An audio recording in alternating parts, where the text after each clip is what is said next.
জোটের রাজনীতিতে আলোচনা ইসলামপন্থীদের এক ব্যালটের ভাবনা ব্যর্থ হতে চায় না জামায়াত। সমমনাদের সঙ্গে আলোচনায় এনসিপি।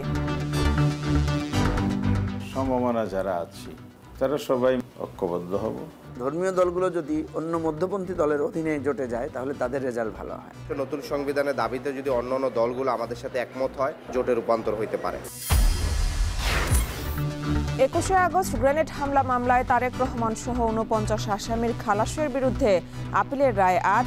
ন্যায় বিচারের আশা আসামি পক্ষের। তুচ্ছ ঘটনা কেন্দ্র করে রাজধানীর মালিবাগে সোহাগ পরিবহনে দুর্বৃত্তদের হামলা, পরিচালক সহ আহত অনেকে। জড়িত থাকায় স্বেচ্ছাসেবক দলের নেতা বিল্লাল আজীবন বহিষ্কার। রমনা থানা স্বেচ্ছাসেবক দলের সভাপতি 25-30 জনের একটি সন্ত্রাসী গ্রুপ, তারা এখানে আসে আক্রমণ চালায়। দেশের সবচেয়ে বড় স্থলবন্দর বেনাপোলে কমেছে আমদানি রপ্তানি, অর্ধেকে নেমেছে পণ্যবাহী ট্রাক চলাচল। ভারতীয় নিষেধাজ্ঞা আবহাওয়াকে দুষছে কর্তৃপক্ষ। এবং পর্তুগালের লিসবনে ক্যাবল রেল দুর্ঘটনায় বিদেশি পর্যটক সহ নিহত 15, আহত বেশ কয়েকজন। প্রেসিডেন্টের শোক।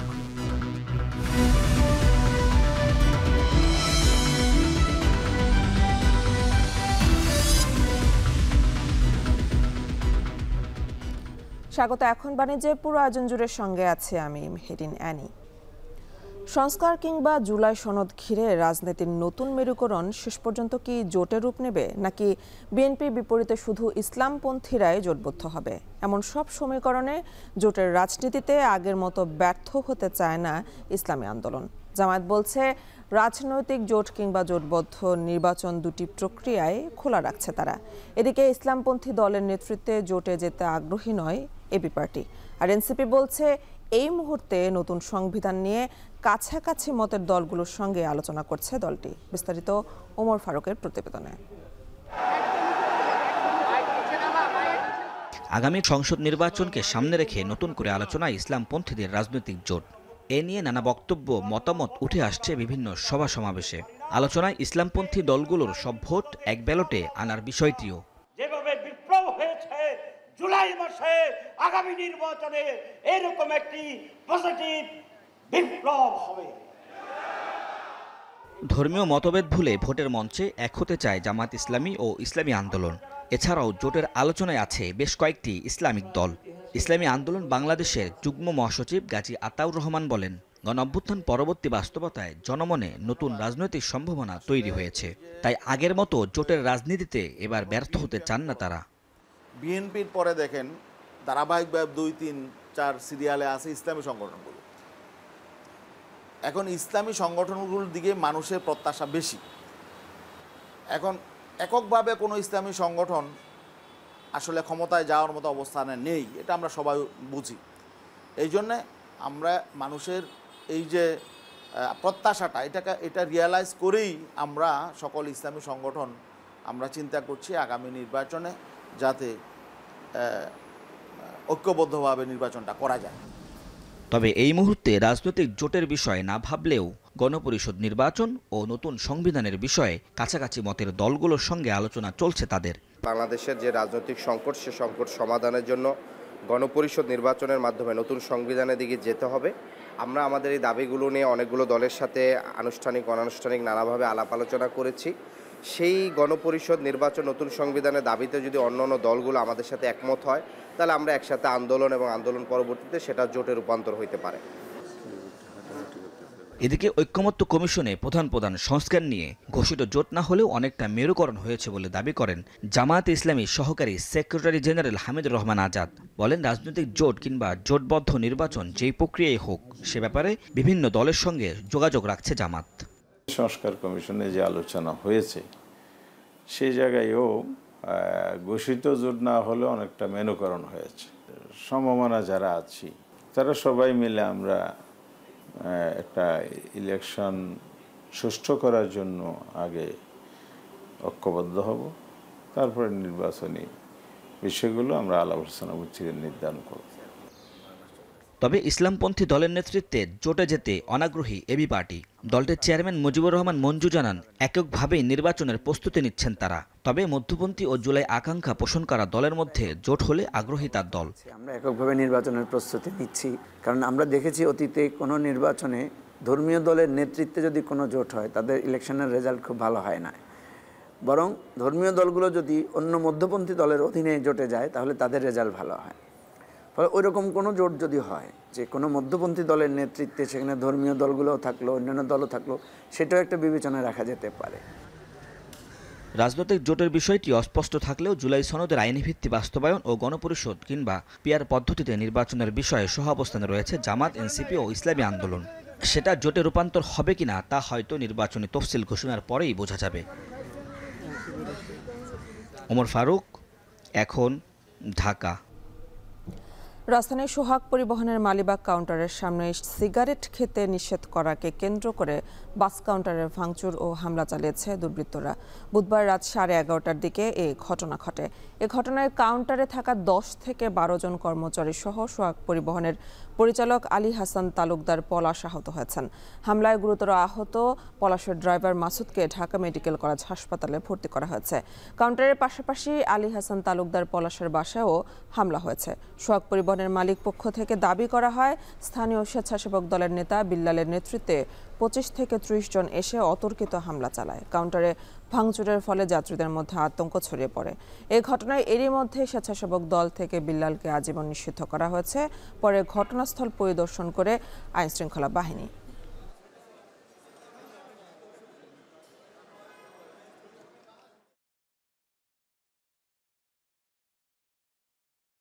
আনুমানিক 11টার দিকে আমি খবর পাই যে এই রমনা থানা স্বেচ্ছাসেবক দলের সভাপতি তালুকদার বেলালের নেতৃত্বে 25-30 জনের একটি সন্ত্রাসী গ্রুপ তারা এখানে আসে আক্রমণ চালায় আমাদের সোহাগ পরিবহন কাউন্টারে, এবং এখানে যারা স্টাফ আছে এবং আমাদের আরেকজন ডাইরেক্টর পলাশ সাহেব সহ প্রায় 10-12 জনকে তারা কোপায়ে ইনজিউর্ড করে, এবং আমাদের কাউন্টারে তখন প্রচুর প্যাসেঞ্জার ছিল। নতুন অর্থ বছরের শুরুতেই দেশের সবচেয়ে বড় স্থলবন্দর বেনাপোলে ধস নেমেছে বাণিজ্যে। সরকারি নিষেধাজ্ঞার রাজনৈতিক অস্থিরতার ছায়া পড়েছে বন্দর কেন্দ্রিক ব্যবসা ও শ্রমিকদের জীবনে। বন্দর কর্তৃপক্ষ বলছেন, ভারতের নিষেধাজ্ঞার পাশাপাশি বৈরী আবহাওয়ার কারণে আমদানি রপ্তানি কিছুটা কমেছে। এনামুল হকের ক্যামেরায় বিস্তারিত রিপন হোসেনের প্রতিবেদনে। বেনাপোল বন্দরে গত অর্থবছরে 21,30,000 টন পণ্য আমদানি হলেও এবার তা কমে হয়েছে 20,56,000 টন। একই চিত্র রপ্তানিতেও নেমেছে ধস। এক বছরে কমেছে প্রায় 36,000 মেট্রিক টন। ব্যবসায়ীরা বলছেন, আগে যেখানে প্রতিদিন গড়ে 500 ট্রাক পণ্য আসতো, এখন তা নেমেছে 300-র নিচে। এমনকি রপ্তানি হচ্ছে আরও কম, 100 ট্রাকেরও নিচে। ভারত রপ্তানির ক্ষেত্রে যে নিষেধাজ্ঞা দিয়েছে, সেক্ষেত্রে আমাদের রপ্তানি অনেকাংশ কমেছে। এক্সপোর্ট আগে হতো 250, 300, 350 গাড়ি মতন হতো, এখন এটা কমায় অনলি ফর 50 ট্রাকে এসছে। আমদানি রপ্তানি কমায় বিপাকে পড়েছেন বন্দর সংশ্লিষ্টরা। কাজ না থাকায় মানবেতর জীবনযাপন করছেন বন্দর শ্রমিকরা। সংশ্লিষ্টদের আশঙ্কা, রাজনৈতিক স্থিতিশীলতা ফেরাতে ও বিধিনিষেধ শিথিল না করতে পারলে বন্দর কেন্দ্রিক বাণিজ্যে আরও বড় ধস নামবে। আমদানি অনেক অংশে কমে গেছে। আমার মনে হচ্ছে যে আগামী অর্থ বছরে রাজস্ব আদায় বড় ধরনের একটা ক্ষতি হতে পারে। অতিরিক্ত শুল্ক নিরূপণ আরোপ করা এবং অন্যান্য বিষয়ে কড়াকড়ি আরোপ করার কারণে ইতিমধ্যে ফল, মাছসহ বিভিন্ন ধরনের পণ্য বেনাপোল ছেড়ে পার্শ্ববর্তী ভোমরায় চলে গেছে। এতে অনেক সিএনডি ব্যবসায়ী কাজ হারিয়ে বেকারত্ব ভোগ করছে। অনেক সিএনডির স্টাফ বেকার হয়ে পড়েছে। যারা ট্রান্সপোর্ট ব্যবসা করে তারাও বেকার হয়ে পড়েছে। বেনাপোল কর্তৃপক্ষ বলছে, বন্দরে আমদানি রপ্তানি কম বেশি হওয়া স্বাভাবিক প্রক্রিয়া। বছরের একটা সময় কমে, আবার পরবর্তীতে তা বেড়ে যায়। তবে দ্রুতই বাণিজ্যে গতি ফিরবে বলে আশাবাদী তিনি। 30 সেপ্টেম্বর পর্যন্ত হয়তো একটু কম থাকবে, 30 সেপ্টেম্বরের পরে আবার সেই আমদানি রপ্তানি স্বাভাবিক যে ফ্লো সেটি অবশ্যই হয়ে যাবে বলে আশা রাখি। গেল 8 এপ্রিল থেকে ভারত তাদের আকাশপথ ব্যবহার করে বাইরের দেশে বাংলাদেশি পণ্য পরিবহন বন্ধ করে দেয়। এরপর 17 মে আরেকটি নিষেধাজ্ঞায় গার্মেন্টস, তৈরি পোশাক, তুলা, সুতির বস্ত্র, প্লাস্টিক, কাঠের আসবাব ও ফলজাত পণ্য রপ্তানিও নিষেধ করে। এতে দুই দেশের বাণিজ্যে বড় ধস নামে। এখন যশোর। বাংলাদেশ কৃষি বিশ্ববিদ্যালয়ের আন্দোলনরত শিক্ষার্থীদের বারবার আলোচনায় বসতে বললেও তারা না আসায় এজেন্ডা তৈরি করা যায়নি, ফলে অনুষ্ঠিত হয়নি সিন্ডিকেট সভা। সংকট সমাধানে নতুন করে তৈরি হয়েছে অনিশ্চয়তা। এ নিয়ে আরও জানাতে বাংলাদেশ কৃষি বিশ্ববিদ্যালয় থেকে সরাসরি যুক্ত হচ্ছেন সহকর্মী ইমতিয়াজ আহমেদ। সরাসরি তার কাছে চলে যাচ্ছে। ইমতিয়াজ, জানাবেন সবশেষ আলোচনা কোথায় গিয়ে আটকালো আর উভয় পক্ষ কি বলছে?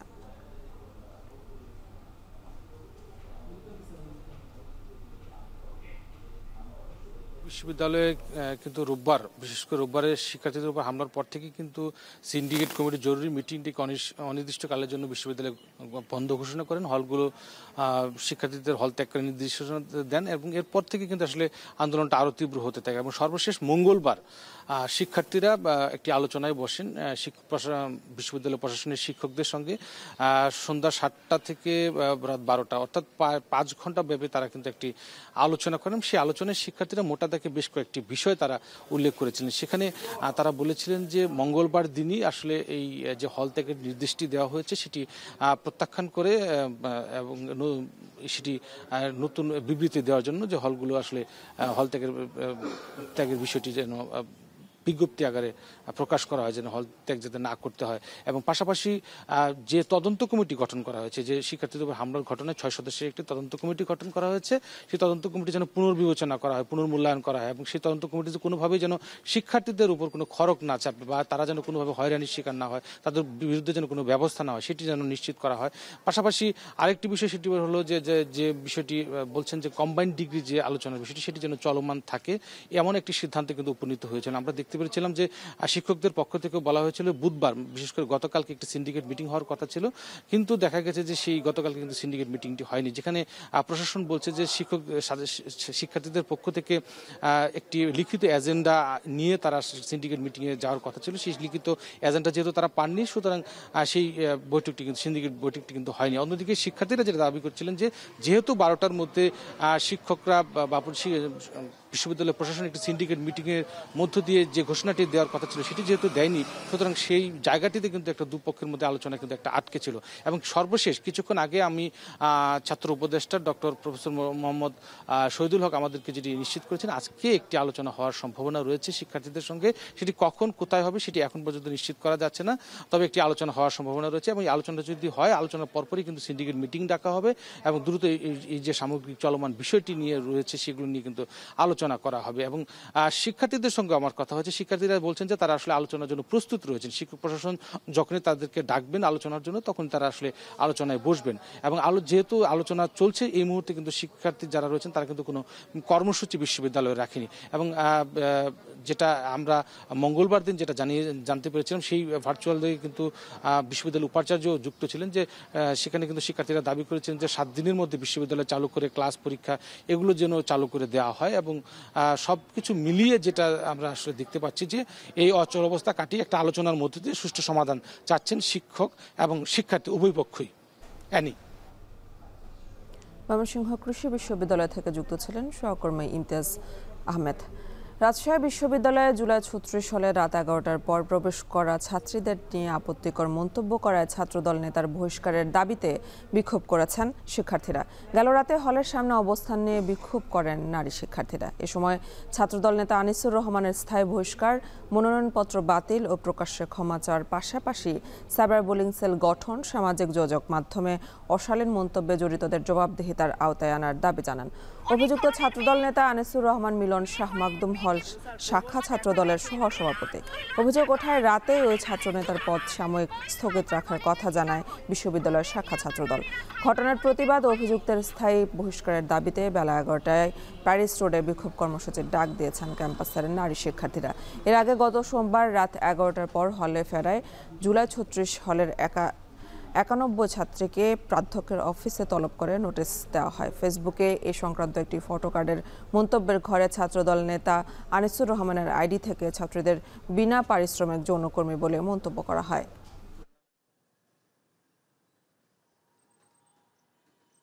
ফায়ার সার্ভিসের 5টি ইউনিটের 1 ঘন্টার চেষ্টায় গাজীপুরের চান্দনা চৌরাস্তায় কাঁচা বাজারে লাগা আগুন নিয়ন্ত্রণে এসেছে। তবে আগুনে পুড়ে গেছে বাজারের বেশ কয়েকটি সবজি ও মুদির দোকান।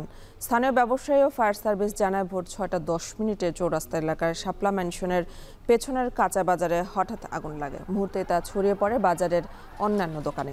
পরে খবর পেয়ে প্রথমে হোগরা মডার্ন ফায়ার সার্ভিসের 3টি ইউনিট ও পরে জয়দেবপুর ফায়ার সার্ভিসের 2টি ইউনিট সহ মোট 5টি ইউনিট আগুন নিয়ন্ত্রণে কাজ শুরু করে। পরে সকাল 7টা 20 মিনিটে আগুন নিয়ন্ত্রণে আসে। অগ্নিকাণ্ডে বাজারের শতাধিক দোকান পুড়ে ছাই হয়ে গেছে। তবে আগুন লাগার কারণ সম্পর্কে বিস্তারিত কিছু জানাতে পারেননি ফায়ার সার্ভিস।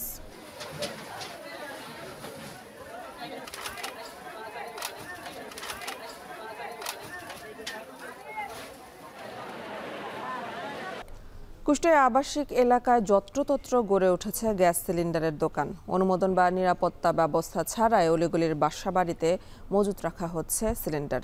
নেই ফায়ার সার্ভিসের লাইসেন্স বা অগ্নি নির্বাপক ব্যবস্থাও। অন্যদিকে ব্যবসায়ীরাও জানেন না রক্ষণাবেক্ষণের সঠিক নিয়ম। এতে প্রতিনিয়ত বাড়ছে দুর্ঘটনার ঝুঁকি। মেজবাউদ্দিন পলাশের তথ্য, ছবিতে প্রতিবেদন। গ্যাস সংযোগ না থাকায় কুষ্টিয়ায় এলপিজি গ্যাসের উপর নির্ভরতা শতভাগ। স্থানীয় বাসিন্দারা দৈনিক চাহিদা মেটাতে ব্যবহার করেন সিলিন্ডার গ্যাস। শহরের আমলাপাড়া আবাসিক এলাকা ও শিক্ষা প্রতিষ্ঠানের কাছেই আলিফ আকলাক স্টোরের গোডাউন। তোয়াক্কা করা হচ্ছে না নিয়ম নীতির। অনুমোদন বা নিরাপত্তা ব্যবস্থা ছাড়াই স্থানীয়দের দুর্ঘটনার ঝুঁকিতে রেখে গ্যাস সিলিন্ডারের মজুত করা হয়েছে আবাসিক ভবনের সামনে। এখান থেকেই প্রতিদিন কয়েক হাজার সিলিন্ডার গ্যাস যায় জেলার বিভিন্ন প্রান্তে। এর আগেও তো আমরা এই বিষয়ে প্রতিবাদ জানানো হয়েছিল, এই বিষয়ে আমরা লিখিত দিয়েছি, কিন্তু কোনো প্রতিকার হয়নি। একটা গ্যাসের দোকান বিল্ডিং এর নিচে থাকা উচিত না। এটা আসলে যে গ্যাস মানে বাড়ির বিল্ডিং এর যে মালিক তারও সংস্কার করা উচিত, যে দোকান দেয় তারও সংস্কার করা উচিত। যদি কখনো একটা দুর্ঘটনা হয়ে যায় বলা যায় না কখন কি দুর্ঘটনা হয়ে যাবে। যদি পাস করে তাহলে তো এলাকার কিছু থাকবে না, এই হলো মেন সমস্যা। তাছাড়া যদি না হয় কিছু তাহলে তো কিছুই হবে না। আমরা চাই যাতে অন্য কোথাও ওটা স্থানান্তরিত হোক। এলপি গ্যাস ব্যবসায়ীদের সংগঠনের তথ্য মতে জেলায় প্রায় 5,000-এর বেশি খুচরা বিক্রেতা রয়েছে, যার সবই অনুমোদনহীন। এমনকি সেলুন, পান, সিগারেট, চা কিংবা মুদির দোকানেও দেধারসে বিক্রি হচ্ছে গ্যাসের সিলিন্ডার। নির্ধারিত রিটেইলার না হওয়ায় এসব দোকানে নেই অগ্নি নির্বাপক ব্যবস্থা। অন্যদিকে কোম্পানিগুলোর অব্যবস্থাপনায় সিন্ডিকেটের কারণে অতিরিক্ত দামে গ্যাসের সিলিন্ডার কিনতে হচ্ছে গ্রাহকদের। হাতের কাছে গ্যাস পাচ্ছি, নিয়ে নিচ্ছি, কিন্তু এটা যে কত বিপজ্জনক এটা আমরা ভাবছি না। মুদিখানার দোকানে, সবজির দোকানে, কম্পিউটারের দোকানে, যেখানে সেখানে গ্যাস পাওয়া যায়। বেশিরভাগ টাইমে অতিরিক্ত দাম দিয়ে কিনছি। আর তাছাড়া এটা আবাসিক এলাকায় বা যেখানে সেখানে যত্রতত্র দোকানগুলোতে রাখলে এটা কিন্তু অনেক রিস্কি একটা বিষয় হয়ে দাঁড়াচ্ছে। সাধারণত বাস সিলিন্ডার সহজে করে না, অনেক টেম্পারেচার লাগে বাস করতে, আগুন ধরলে, এইটা আর কি। তাছাড়া কোম্পানিতে কোনো প্রেশার টেশার নাই, আমাদের যতটুকু লাগে আমরা নামাই বেশি। ব্যবসা তো আজকে থেকে করতেছি না, এটা তো অনেক দিন, প্রায় 10 বছর। এবং ওখানে সমস্ত কিছু রুলস, সরকারি রুলস, নিয়মকানুন মেনে আমরা ব্যবসা পরিচালনা করছি। স্থানীয় সচেতন নাগরিকরা বলছেন, প্রশাসন এখনই কার্যকর ব্যবস্থা না নিলে বড় ধরনের দুর্ঘটনার শঙ্কা রয়েছে। এদিকে ফায়ার সার্ভিস বলছে, অবৈধ সিলিন্ডার গ্যাস ব্যবসায়ীদের দৌরাত্ম্য ঠেকাতে অভিযান চালানো হবে। যারা দেখভালের দায়িত্বে আছেন তাদের পুরোপুরি উদাসীনতাকে এরা কাজে লাগাচ্ছে, এবং এই কাজে লাগিয়ে তারা এটা দিন দিন বেড়েই চলেছে, যা অত্যন্ত ঝুঁকিপূর্ণ।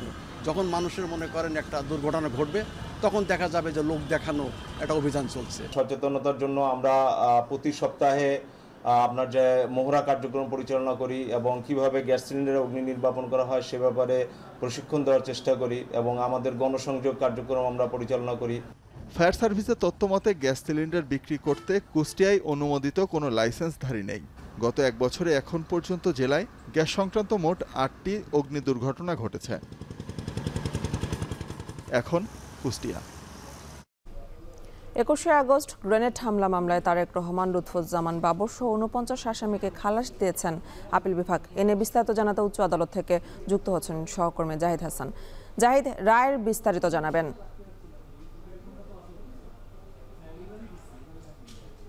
গ্রেনেড হামলা যেটি 2004 সালে বঙ্গবন্ধু অ্যাভিনিউতে হয়েছিল আওয়ামী লীগের জনসমাবেশে। সেই সমাবেশে আওয়ামী লীগ নেত্রী আইবি রহমান সহ 24 জন প্রাণ হারিয়েছিলেন। আওয়ামী লীগের প্রায় 300-র মতো নেতা সেখানে আহত হয়েছিলেন, তৎকালীন বিরোধী দলীয় নেতা শেখ হাসিনা সহ। সেই মামলায় তারেক রহমান সহ 49 আসামিকে দণ্ডিত করেছিল। এর মধ্যে সাবেক স্বরাষ্ট্র প্রতিমন্ত্রী লুৎফুজ্জামান বাবরকে মৃত্যুদণ্ড দেওয়া হয়েছিল এবং শিক্ষা উপমন্ত্রী আব্দুল সালাম পিন্টুকে মৃত্যুদণ্ড দেওয়া হয়েছিল এবং বিএনপির ভারপ্রাপ্ত চেয়ারম্যান তারেক রহমানকে দেওয়া হয়েছিল যাবজ্জীবন কারাদণ্ড। এবং এই 49 আসামির যেই দণ্ড দেওয়া হয় বিচারিক আদালত থেকে 2018 সালে, সেই রায়ের বিরুদ্ধে হাইকোর্টে আপিল করলে হাইকোর্ট গেল বছরের 1 ডিসেম্বর এই বিচারিক আদালতের পুরো রায়টি বাতিল করে দিয়ে সব আসামিকে খালাস দেন এবং এই 21 আগস্ট গ্রেনেড হামলার ঘটনাটি পুনর্তদন্তের জন্য নির্দেশ দিয়েছিলেন। আজকে আপিল বিভাগ সব আসামিকে খালাস দিয়ে হাইকোর্টের পুনঃতদন্তের যে পর্যবেক্ষণ সেটি বাতিল করে দিয়েছেন। অর্থাৎ এই ঘটনা আর কোনো তদন্তের প্রয়োজন নেই এবং এই ঘটনার আর কোনো পদক্ষেপ নেওয়ার প্রয়োজন নেই বলে আদালত মনে করেন এবং মুফতি হান্নানের স্বীকারোক্তির ভিত্তিতে যেই রায় দেওয়া হয়েছে এই রায়টিও সঠিক এবং মুফতি হান্নানকে নির্যাতন করে এই স্বীকারোক্তি নেওয়া হয়েছিল, এটি আইনগত হয়নি। এ বিষয় নিয়ে আসামি পক্ষের আইনজীবীরা এখন ব্রিফ করছেন, আমরা সরাসরি তাদের কথা শুনতে চলে যাচ্ছি। আমরা দীর্ঘদিনের প্রচেষ্টায় যে 21 আগস্টের যেই মামলায় আপনারা জানেন যে যেই মামলায় দণ্ড ছিল আপনার বিচারিক আদালত থেকে হাইকোর্ট ডিভিশনে, দীর্ঘদিন পর সেই মামলা থেকে সমস্ত আসামিদেরকে খালাস দেওয়া হয়। সেই খালাসের আদেশের বিরুদ্ধে রাষ্ট্রপক্ষ লিভ টু আপিল ফাইল করে এবং আমাদের সর্বোচ্চ আদালত অ্যাপেলেট ডিভিশন লিভ মঞ্জুর করার পরে যে আপিল হয় সেই আপিল আমরা দীর্ঘদিন শুনানি করেছি এবং আমি কৃতজ্ঞ চিত্তে মাননীয় আদালতের কাছে আমি আমার কৃতজ্ঞতা আমি এক্সপ্রেস করছি যে আমরা দীর্ঘ প্রচেষ্টায় আমাদের মধ্যে যে যা ছিল কিন্তু সেটা আজকে দূরীভূত হয়েছে। আমি বলবো আল্লাহ রাব্বুল আলামিনের কাছে শুকরিয়া এবং আজকে আপিল সরকার রাষ্ট্র কর্তৃক আনিত সমস্ত আপিল এবং যে সমস্ত পিটিশন ছিল সবগুলো ডিসমিস হয়েছে। অর্থাৎ হাইকোর্ট বিভাগের যেই রায়, খালাসের যে রায় সেটা বহাল আছে। কাজেই আমি বলবো যে আমি গর্ব অনুভব করি আমার সুপ্রিম কোর্ট নিয়ে, আমার হাইকোর্ট বিভাগ এবং আমার অ্যাপেলেট ডিভিশন নিয়ে, যে এখানে ন্যায়ের মানদণ্ড আজকে আবার তারা উঁচু করে ধরলেন। কাজেই বাংলাদেশে বিচার আছে, আইনের বিচার আছে, আইনের শাসন আছে, এটা আবার প্রমাণিত হলো। আর এই মামলা সঠিকভাবে তদন্ত করে নাই বলে হাইকোর্ট বিভাগ যে অবজারভেশন দিয়েছিল নতুন করে আবার পুনঃতদন্তের, সেটা আজকে আমরা শর্ট অর্ডারে মাননীয় প্রধান বিচারপতি মহোদয় যেটা পরে শুনালেন, আমরা যেটুকু অনুধাবন করতে পেরেছি যে এটা রাষ্ট্রের কাজ, এটা বিচার বিভাগের কাজ না, ঠিকই, কারণ এটুকু এক্সপান্স করা হয়েছে।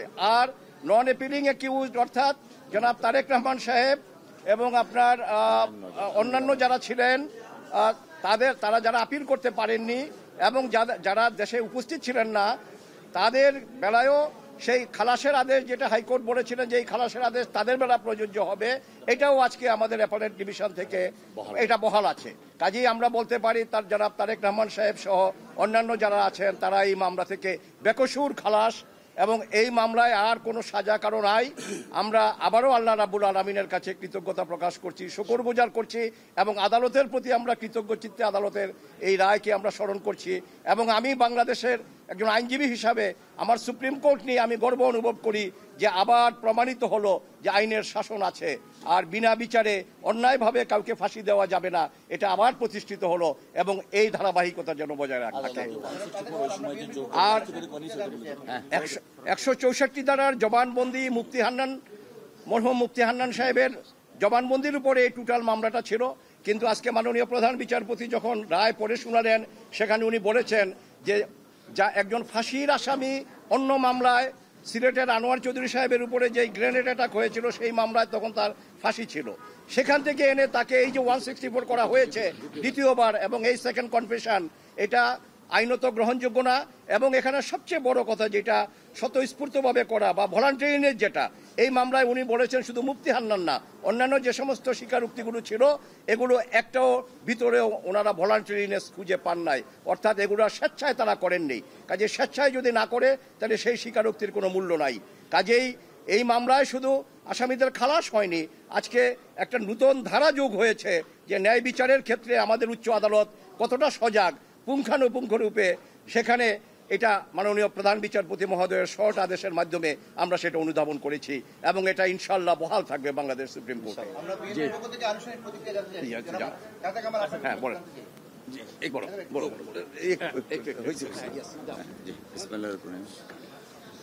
আমরা মহান আল্লাহ রাব্বুল আলামিনের কাছে শুকরিয়া আদায় করছি, সেই সাথে মহামান্য সুপ্রিম কোর্টের পূর্ণাঙ্গ বেঞ্চ আজকে যা রায় দিয়েছেন সেই রায়ে প্রমাণিত হয়েছে জনাব তারেক রহমান সাহেব বিএনপির ভারপ্রাপ্ত চেয়ারম্যান, তিনি ন্যায় বিচার পেয়েছেন।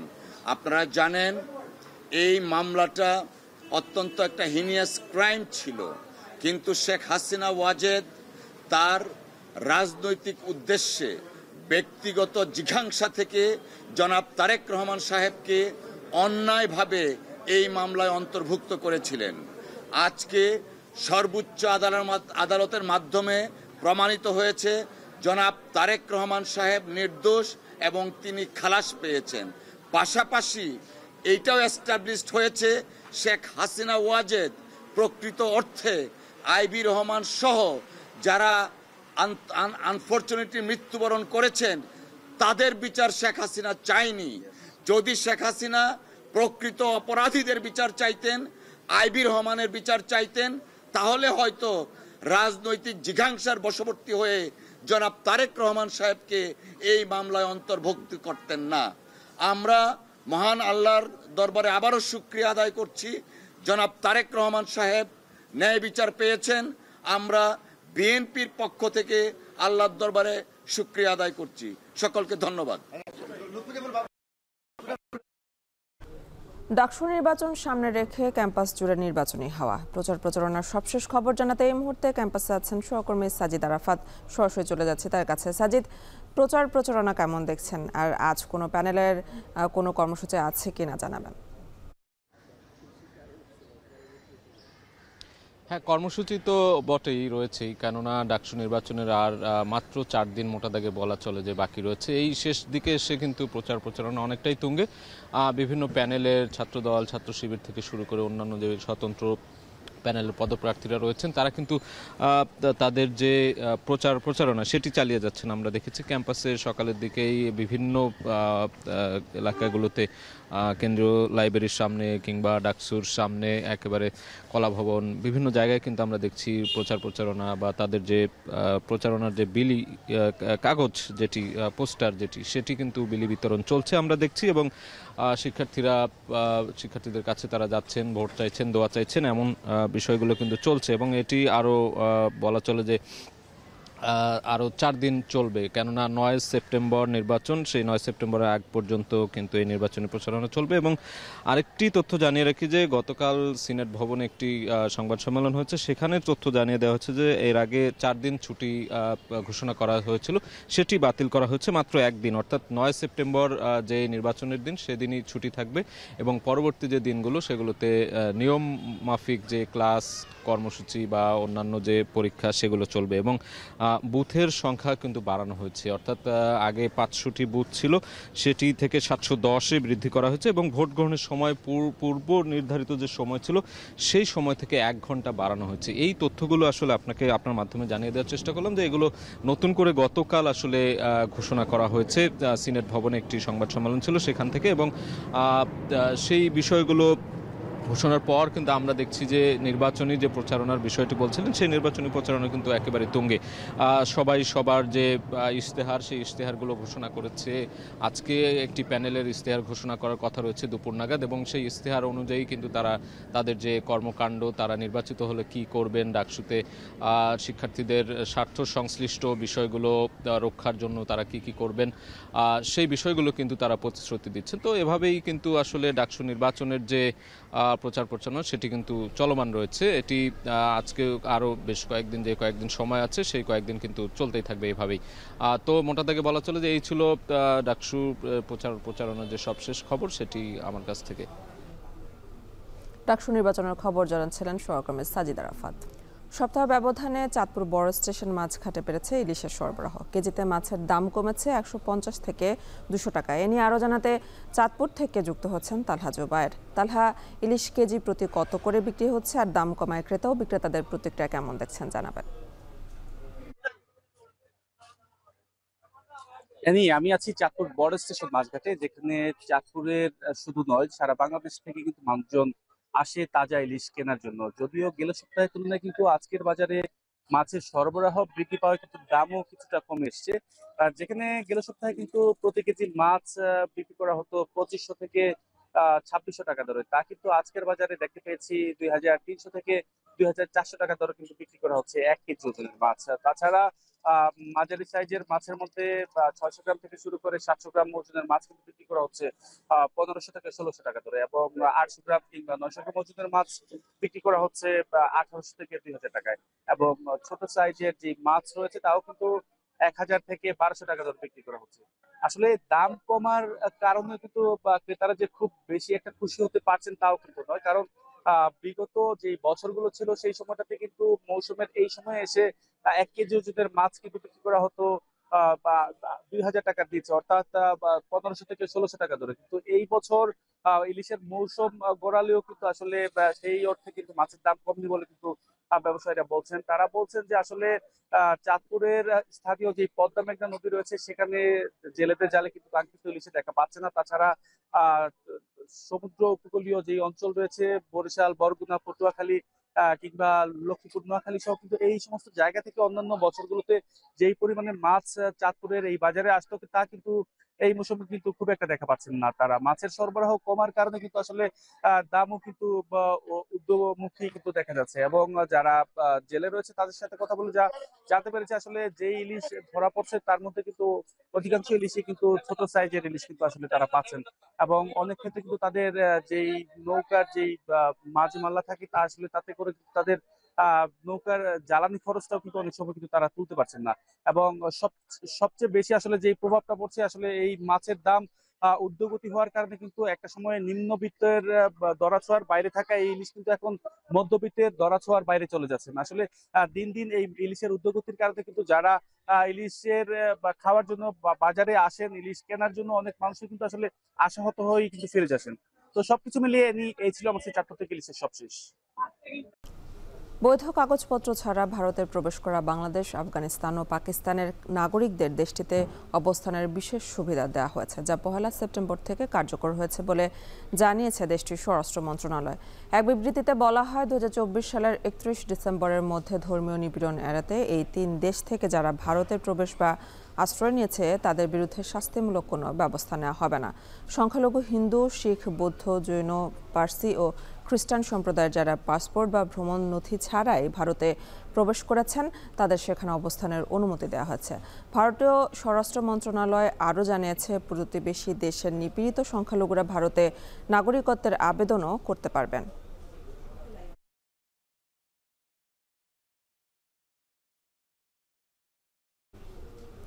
পর্তুগালের রাজধানী লিসবনে ক্যাবল রেল দুর্ঘটনায় বিদেশি নাগরিক সহ অন্তত 15 জন নিহত হয়েছেন। আহত হয়েছেন আরও বেশ কয়েকজন। এদের মধ্যে 5 জনের অবস্থা আশঙ্কাজনক বলে জানা গেছে। ভয়াবহ এই দুর্ঘটনায় গভীর সমবেদনা জানিয়েছেন পর্তুগালের প্রেসিডেন্ট। বৃহস্পতিবার ঘোষণা করা হয়েছে রাষ্ট্রীয় শোক। দুর্ঘটনার কারণ অনুসন্ধানে এরই মধ্যে শুরু হয়েছে তদন্ত। বিস্তারিত জানাচ্ছেন তানফির জনি। পর্তুগালের রাজধানী লিসবনের প্রাণকেন্দ্রে চালু থাকা যাত্রী সেবা ফানিকুলার বা ক্যাবল রেল পর্যটকদের কাছে বেশ জনপ্রিয়। এবার জনপ্রিয় এই ক্যাবল রেলেই ঘটল ভয়াবহ দুর্ঘটনা। কর্তৃপক্ষ জানায়, বুধবার স্থানীয় সময় সন্ধ্যা 6টার দিকে একটি ক্যাবল রেল দ্রুতগতিতে নিচে নামার সময় লাইনচ্যুত হয়ে পাশের একটি আবাসিক ভবনে ধাক্কা খায়। মুহূর্তেই ভেঙে চুরমার হয়ে যায় ক্যাবল ট্রেনটি। এতে দুর্ঘটনাস্থলে নিহত হন বিদেশি পর্যটক সহ বেশ কয়েকজন। আহত হন আরও অনেকে। Fomos alertados às 18h08 para um descarrilamento aqui do elevador Santa Justa. Em 3 minutos chegamos ao local. Vi porque vi a notícia na internet. O que é que acha que aconteceu? Uma tragédia, como é evidente. দুর্ঘটনার পরপরই ঘটনাস্থলে পৌঁছে উদ্ধার কাজ শুরু করে police ও দমকল বাহিনী। এই সময় আহতদের উদ্ধার করে বিভিন্ন হাসপাতালে ভর্তি করা হয়। এদের মধ্যে কয়েকজনের অবস্থা আশঙ্কাজনক বলে জানা গেছে। Vamos começar então pelo resumo total de feridos. Estamos a registrar 18 feridos deste incidente, onde destacamos 5 feridos graves, transportados para o Hospital Santa Maria, São José e São Francisco Xavier, e depois temos a registrar também ভয়াবহ এই দুর্ঘটনায় গভীর শোক প্রকাশ করেছেন পর্তুগালের president Marcelo Rebelo D সুসা। একই সঙ্গে বৃহস্পতিবার একদিনের রাষ্ট্রীয় শোক ঘোষণা করেছে সরকার। এছাড়াও রাজধানী লিসবনে 3 দিনের শোক পালনের ঘোষণা দিয়েছেন শহরের মেয়র কার্লোস মোয়েদা। হতাহতদের পরিবারের প্রতি গভীর সমবেদনাও জানান তিনি। মর্মান্তিক এই দুর্ঘটনায় শোক জানিয়েছেন ইউরোপীয় কমিশনের প্রধান উর্সুলা ফন ডার লায়েন সহ অনেক ইউরোপীয় নেতা। শোক জানিয়েছেন জাতিসংঘ মহাসচিব আন্তোনিও গুতেরেসও। এলিভাদোর গ্লোরিয়া নামের রেলপথটি চালু হয় 1885 সালে, যা পর্যটক ও স্থানীয়দের কাছে অন্যতম আকর্ষণীয় যাতায়াতের মাধ্যম। এটি লিসবনের রেস্তোরাদোরেস থেকে বাইরো আলতোর এলাকায় যাত্রী পরিবহন করে। 7টি পাহাড়ের উপর গড়ে ওঠা লিসবন শহরে উপরে নিচে যাতায়াতের সুবিধার জন্য এ ধরনের কেবল রেলের একাধিক সেবা চালু রয়েছে শত বছর ধরে। তানভীর জনি, এখন বিশ্ব। মার্কিন শুল্কের প্রভাবে বছর শেষে কানাডায় 1.5 লাখের মতো কর্মজীবী চাকরি হারাবেন বলে শঙ্কা দেখা দিয়েছে। ইতিমধ্যে কাজ হারিয়েছেন 50,000-এরও বেশি মানুষ। ঊর্ধ্বমুখী হচ্ছে বেকারত্বের হার। এছাড়া কৃত্রিম বুদ্ধিমত্তার কারণেও সংকুচিত হচ্ছে চাকরির বাজার। কানাডা থেকে সৈয়দ ইফতেখারের প্রতিবেদনে বিস্তারিত। মার্কিন শুল্কের কারণে কানাডার চাকরির বাজারে এখন মন্দার হাওয়া। নতুন করে কর্মসংস্থান সৃষ্টি তো হচ্ছেই না, বরং বিভিন্ন প্রতিষ্ঠানে চলছে ছাঁটাই। এতে বেকারত্বের হার গিয়ে ঠেকেছে 7%। আরও শঙ্কার তথ্য হলো 25 বছরের নিচে তরুণদের বেকারত্বের হার প্রায় 15%। এমন পরিস্থিতির মধ্যে কানাডার প্রধানমন্ত্রী মার্ক কার্নি জানিয়েছেন, বাণিজ্য ইস্যুতে যুক্তরাষ্ট্রের সঙ্গে আলোচনায় অনেক অগ্রগতি এসেছে, তাই আগামী দিনগুলো নিয়ে কিছুটা আশাবাদী তিনি। Canada currently has the best trade deal with the United States. And while it's different from what we had before, it is still better than that of any other country. এ পরিস্থিতির উন্নতি না হলে বছর শেষে 1,60,000 কর্মজীবীর চাকরিচ্যুত হওয়ার শঙ্কা করছে বিভিন্ন অর্থনৈতিক গবেষণা প্রতিষ্ঠান। ইতোমধ্যে 50,000-এর মতো মানুষ বেকার হয়েছেন। গেল কয়েক মাসে এই হার সব থেকে বেশি। এটা হবে, এটা নিয়ে মানে আমাদেরকে রেডি থাকতে হবে, যাতে করে আমরা এমন কোন একটা ক্যারিয়ারের দিকে যাই যে ক্যারিয়ারটা আমাকে আমার জবটা যাতে সিকিউর থাকে এবং আপগ্রেড করতে হবে, স্কিল বাড়াতে হবে। কৃত্রিম বুদ্ধিমত্তা বা আর্টিফিশিয়াল ইন্টেলিজেন্স এআই এর কারণেও চাকরির বাজার সংকুচিত হচ্ছে। আগামী দিনগুলোতে এর প্রভাবেও চাকরি প্রত্যাশীদের ভুগতে হবে বলে মনে করছেন বিশেষজ্ঞরা। আগে মেবি একটা কাজ করতে 5 জন লাগতো, এখন কিন্তু একটা কাজ করতে 2 জন লাগবে, রাইট? এআই এর ফলে কাজগুলো অনেক ইজি হয়ে যাবে। তো খুব স্বাভাবিকভাবেও এখনই না হলেও সামনের 1 বছর 2 বছর 3 বছরে কিন্তু অনেকজন চাকরি হারাবেন। অর্থনৈতিক মন্দা সামলাতে বর্তমানে মার্কিন মুলুক থেকে আমদানি করা পণ্যের ওপর থেকে অনেক প্রতিশোধমূলক শুল্ক প্রত্যাহার করছে অটোয়া। পাশাপাশি নতুন বাণিজ্য চুক্তিতে পৌঁছানোর জন্য যোগাযোগ চালিয়ে যাচ্ছে। এর আগে যুক্তরাষ্ট্রের ওপর আরোপ করা ডিজিটাল পরিষেবার ওপর প্রস্তাবিত কর থেকে সরে এসেছে কানাডা। ট্রাম্পের শুল্ক নীতিতে মার্ক কার্নি প্রশাসন সুর নরম করে এগিয়ে যাচ্ছে বলে ইতিমধ্যে অভিযোগও তুলেছে বিরোধী দল। সৈয়দ ইফতেখার, এখন কানাডা। পশ্চিমা আধিপত্য বিরোধী নেতাদের একত্রিত করে বৈশ্বিক শাসন ব্যবস্থায় নতুন নেতৃত্বের বার্তা দিল চীন। অভূতপূর্ব সামরিক কুচকাওয়াজের আয়োজন করে জানান দিয়েছে অজেয় অস্ত্র সক্ষমতার। পুরো বিষয়টি যুক্তরাষ্ট্রের বিরুদ্ধে ষড়যন্ত্র বলে দাবি মার্কিন প্রেসিডেন্টের। বিস্তারিত জানাচ্ছেন নুজহাত কামাল। একদিকে বিপুল অস্ত্র সক্ষমতার প্রদর্শনী, অন্যদিকে অস্ত্রের ব্যবহার। বুধবার প্রথম প্রহরে যখন একযোগে 500-র বেশি ড্রোন আর ক্রুজ মিসাইল উড়ে যাচ্ছিল ইউক্রেনের ভূখণ্ড লক্ষ্য করে চীনা ভূখণ্ডে, তখন প্রস্তুতি চলছে জমকালো আয়োজনে রুশ প্রেসিডেন্ট সহ এমন সব নেতাদের এক করার, যারা জোট বাঁধলে হয়তো অসম্ভব নয় বিশ্ব রাজনীতির নেতৃত্ব পাল্টে যাওয়া। দিনের সবচেয়ে চমকপ্রদ দৃশ্য ছিল চীনের ঐতিহাসিক তিয়ানমেন স্কয়ারে চোখ ধাঁধানো সামরিক কুচকাওয়াজে স্বৈরশাসক খ্যাত ৩ নেতা চীনা প্রেসিডেন্ট শি জিনপিং, রুশ প্রেসিডেন্ট ভ্লাদিমির পুতিন এবং উত্তর কোরিয়ার সর্বোচ্চ নেতা কিম জং উনের একসাথে হেঁটে যাওয়া। পেছনে ছিলেন পাকিস্তানের সেনাপ্রধান সহ পশ্চিমা আধিপত্য বিরোধী বিশ্বের বিভিন্ন দেশের আরও অনেক নেতা। বিশ্লেষকরা বলছেন, যুক্তরাষ্ট্র ও পশ্চিমা মিত্রদের বিরুদ্ধে বিকল্প বৈশ্বিক শাসন ব্যবস্থার বার্তা অভূতপূর্ব এই মিলন মেলা। সতর্ক বার্তা, নাগালের বাইরে চলে গেছে পারমাণবিক নিরস্ত্রীকরণ। With what's happened in the Ukraine-Russia war, and I mean, every country in the world cognizant of the fact that having nuclear weapons is a sort of safeguard against some sort of contingency. And with the US withdrawing from its leadership role in the last few years, unfortunately, I think China is trying to fill the vacuum, and its neighbors can only try to protect, or try at least to make an attempt to protect themselves. কুচকাওয়াজ শেষে 2 ঘন্টার বেশি সময় রুদ্ধদ্বার বৈঠক করেন Russia ও উত্তর কোরিয়ার president.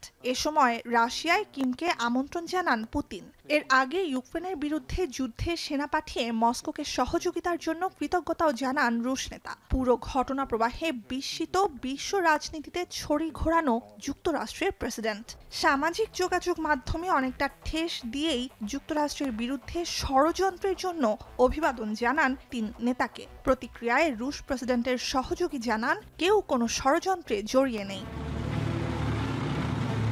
মার্কিন president Donald Trump যখন বিশ্বজুড়ে বাণিজ্য যুদ্ধ উস্কে দেওয়ার মাধ্যমে যুক্তরাষ্ট্রের মিত্র দেশগুলোর তালিকা ঢেলে সাজাতে ব্যস্ত, তখনই চীনে বিশ্বের সবচেয়ে প্রতাপশালী স্বৈরশাসকদের একত্রিত করলেন শি জিনপিং। একই সঙ্গে প্রচলিত অস্ত্রশস্ত্র আর air defence laser, stealth fighter jet, জাহাজ বিধ্বংসী ক্ষেপণাস্ত্র, সবচেয়ে নতুন আন্তঃমহাদেশীয় ব্যালিস্টিক মিসাইল, সমুদ্রের নিচেও সচল ড্রোন আর রোবট কুকুর সহ অত্যাধুনিক সমরাস্ত্র প্রযুক্তি প্রদর্শনীর আয়োজন হয়, যেখানে দৃশ্যমান ছিল আধুনিক যুদ্ধ সক্ষমতা ও প্রতিরক্ষায় চীনের বিপুল অঙ্কের বিনিয়োগ। New ballistic capability that is able to go farther, probably up to about 15,000 kilometers, and is more powerful and is more flexible because some of these missiles are able to be integrated with several warheads. বলা হচ্ছে, শুধু বিশ্ব রাজনীতির হর্তাকর্তাদেরই নয়, অত্যাধুনিক সমরাস্ত্র রপ্তানির বাজার ধরতে নিজেদের প্রস্তুতিও জানান দিয়েছে চীন। বিশ্বের দ্বিতীয় শীর্ষ অর্থনীতি হলেও অস্ত্র রপ্তানিতে শীর্ষে থাকা যুক্তরাষ্ট্রের ধারে কাছেও নেই চীনা অস্ত্র নির্মাতারা। নুজহাত কামাল, এখন বিশ্ব। শেষ করবো এখন বাণিজ্য, তবে তার আগে শিরোনামগুলো আরও একবার। 21শে আগস্ট গ্রেনেড হামলা মামলায় তারেক রহমান সহ সব আসামির খালাস, রাষ্ট্রপক্ষের আপিল খারিজ করে হাইকোর্টের রায় বহাল। জোটের রাজনীতিতে আলোচনা, ইসলামপন্থীদের এক ব্যালটের ভাবনা, ব্যর্থ হতে চায় না জামায়াত, সমমনাদের সঙ্গে আলোচনায় এনসিপি। সমমনা যারা আছি তারা সবাই ঐক্যবদ্ধ হব। ধর্মীয় দলগুলো যদি অন্য মধ্যপন্থী দলের অধীনে জোটে যায় তাহলে তাদের রেজাল্ট ভালো হয়। নতুন সংবিধানের দাবিতে যদি অন্যান্য দলগুলো আমাদের সাথে একমত হয়, জোটে রূপান্তর হইতে পারে। তুচ্ছ ঘটনা কেন্দ্র করে রাজধানীর মালিবাগে সোহাগ পরিবহনের দুর্বৃত্তদের হামলা, পরিচালক সহ আহত অনেকে, জড়িত থাকায় স্বেচ্ছাসেবক দলের নেতা বিল্লাল আজীবন বহিষ্কার। রমনা থানা স্বেচ্ছাসেবক দলের সভাপতি 25-30 জনের একটি সন্ত্রাসী গ্রুপ, তারা এখানে আসে আক্রমণ চালায়। দেশের সবচেয়ে বড় স্থলবন্দর বেনাপোলে কমেছে আমদানি রপ্তানি, অর্ধেকে নেমেছে পণ্যবাহী ট্রাক চলাচল, ভারতীয় নিষেধাজ্ঞা আবহাওয়াকে দুষছে কর্তৃপক্ষ। এবং পর্তুগালের লিসবনে ক্যাবল রেল দুর্ঘটনায় বিদেশি পর্যটক সহ নিহত 15, আহত বেশ কয়েকজন, প্রেসিডেন্টের শোক। শেষ করছে এখন বাণিজ্য। এখন টেলিভিশন ওয়েবসাইটে দেখতে ভিজিট করুন www.এখন.tv, এছাড়া ফেসবুকে দেখতে ভিজিট করুন facebook.com/tv.এখন এবং ইউটিউবে দেখতে ভিজিট করুন youtube.com/c/এখন।